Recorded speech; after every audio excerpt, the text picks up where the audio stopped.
அடுத்த தலைமுறை டிவியை சப்ஸ்கிரைப் பண்ணுங்க. கன்னியாகுமரி மாவட்ட ஹோட்டல் உரிமையாளர் சங்க தலைவர் ஷாஜான் பேசுறேன்.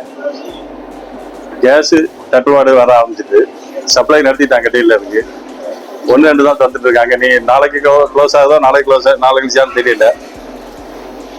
அதனால அரசாங்கம் வளைகுடா போனால நிறைய பாதிப்பு இருந்துட்டு இருக்கு. ஒன்லி ஹோட்டல் இண்டஸ்ட்ரி மட்டும் இல்ல, இண்டஸ்ட்ரீஸும் பாதிக்குது, சிமெண்ட் ஃபேக்டரி பாதிக்குது, எல்லாத்துக்குமே கேஸ் தான். அதனால பாதிக்கப்படுறது ஹோட்டல் மட்டும் இல்ல, எல்லா இண்டஸ்ட்ரீஸ் எல்லாமே பாதிக்கும். அதனால பொருளாதாரம் பாதிக்கும், மக்கள் ரொம்ப பாதிக்கப்படுவாங்க. எங்களை மாதிரி ஹோட்டல் இருக்காங்களே, வெளியூர்ல இருக்காங்களே, ஹோட்டல்ல மீறி சாப்பிட்டு இருக்காங்க, அவங்களும் ரொம்ப பாதிப்பாங்க. இது போக ஹோட்டல் எல்லா ஹாஸ்பிட்டல்ல கேன்டீன் இருக்கு, கேன்டீனையும் க்ளோஸ் பண்ண வந்தானாக்கா அவ்வளவு பேஷண்ட்டும் பாதிப்பாங்க. அவங்களுக்கு ஓட்ஸ் இருக்காது, காலில் கஞ்சி இருக்காது, ஃபுட் இல்லைனாக்கா இன்னும் ரொம்ப பாதிப்புக்கும், நிலைமை ரொம்ப மோசமாகும்.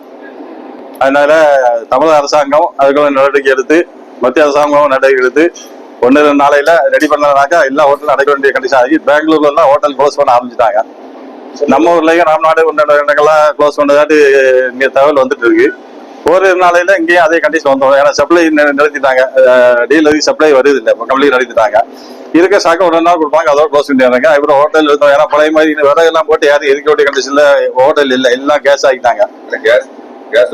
கேஸ் விலை இந்த வளைகுடா விட 3 தடவை கேஸ் விலை ஏறிடுச்சு. அதனால மக்களும் பாதிக்காங்க. வீட்டு சிலிண்டர் அது கேட்கவே வேண்டாம். அது முன்னாடி இருந்ததுக்கு நாளைக்கு கொட்டிட்டாங்க, புக்கிங் டேட்டும் கொட்டிட்டாங்க.